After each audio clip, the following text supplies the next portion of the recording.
boss, kakain na po. Ayan, puyat na puyat yung chillers. And good morning.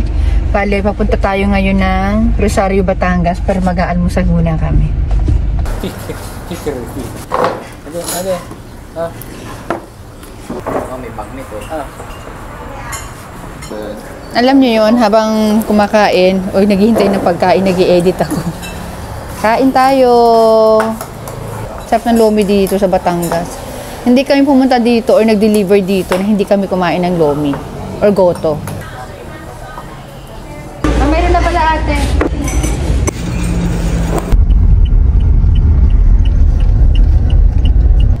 Ito na po kami.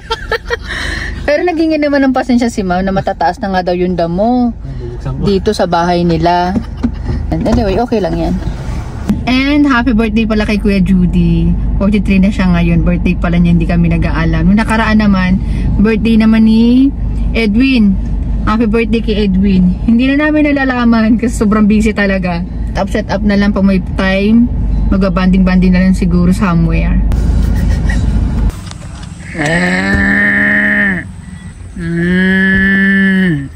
Ay, mali pala mo. Ganon. Buti nakapasok yung sasakyan. Nalaga. Ay, baka kubulin. Yan na kami. Yan ang bahay ni Madam. Shout out po.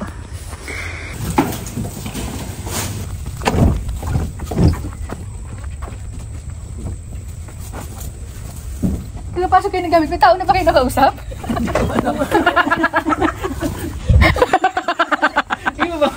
Wala ba ako nakikita ng tao? Panay nang baba namin ng gamit. Pero nakita na kayo? Oo. Oh, sige. Di ba? Baka mapitik. Sige.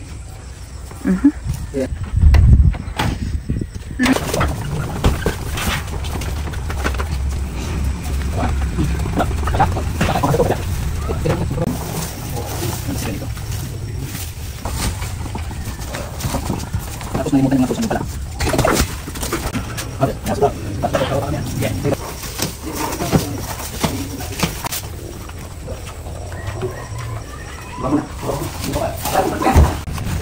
Mga matres, nakapalit yung chillers. Kasi kapal ng kaibigan mo.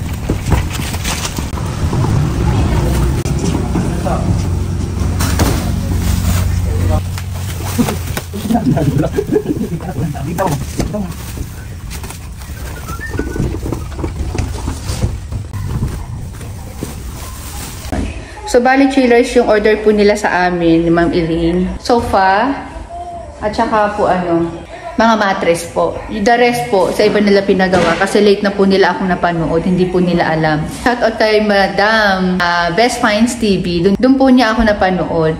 Naka-order na rin sila dahil hindi naman din biglaan yung pag-order ng mga furnitures dahil may kabigatan. Yung mga bintana po nila dito na sukatan na namin para sa curtain, pero naka-hold po yun. Pero ang ganda nito po lalagyan ng curtain, sobra.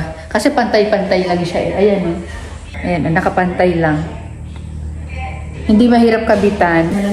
May gulong. Wala po. Hindi kaya makapag may gagawin ng mga bata? Ha? Lalo na yan ng mga bata? Wala po. Kahit kung matanda ang lumundag. Tinatanong ni Madam kung okay lang daw ba lundagan ng mga bata. Sabi ko kahit mga matatanda pwede.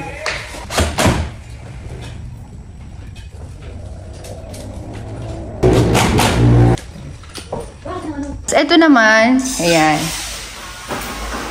Ano din to, pinagawa rin nila sa iba. Ano siya. Tapos ito naman yung sa amin. Sana nga lang magkatuluyan kami nila ma'am dun sa curtain. Yan. Kasi ang nababagay na kulay dito ay gray. Pero maganda kung may combination kasi malaki po yung nila sala nila Yan. So magandang combination dito, dark gray. And then super light gray yung pinakang main. Nawala ng aircon yung si Asay. Ayan, inaayos pa ni Nick. Naputol daw yung pambelt. Bibili na lang kami.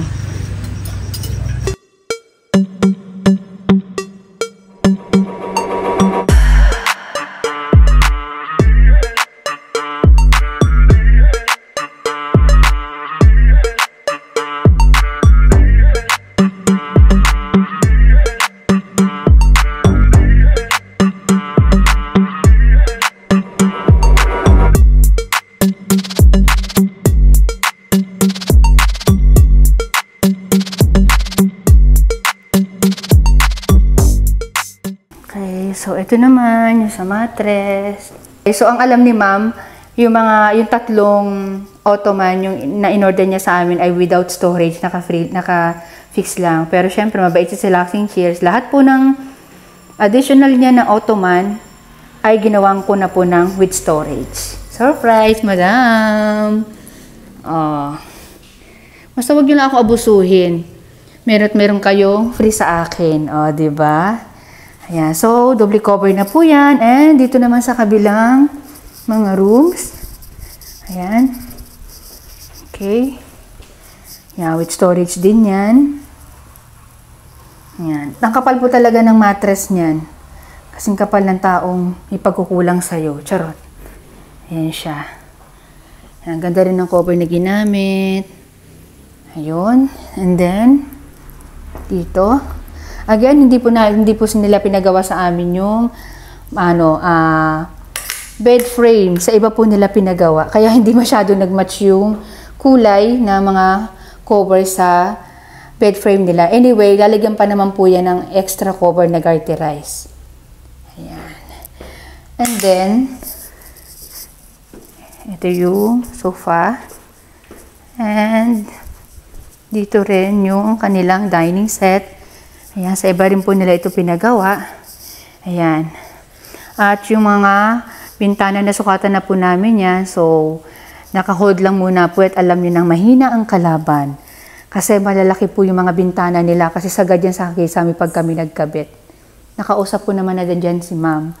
And ito yung guest room or siguro room ng kasambahay, hindi ko alam. Yan, bagay dyan maglagay ng curtain. Blinds, pwede din. At ito po, yung single bed. Ayan. Thank you so much sa 1,000 pesos na binigay ni madam para sa pangmerienda po namin. Gusto pa nga niyan dagdagan. Sabi ko, hindi okay na po yun. 1,000, apat lang naman kami.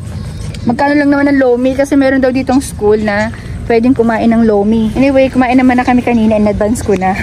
So, yun lang naman chillers at sa mga gusto pong umorder, nasa screen lang po ninyo ang aming contact number at sa price naman po pakibasa na lang. Dito sa amin, mura pero hindi basura, kaya subscribe ka na. Bye! At hindi ko na nga pala naisama yung ganap ng after namin ng deliver sa Rosario, Batangas, ay dumiretso po kami kinagabihan sa Antipolo. Alam niyo yung feeling na kahit hanggang dulo na ng buho ko yung pagod ko ay sabak pa din kahit maulan. Anyway, ganoon naman talaga ang buhay. Kailangan lagi kang palaban.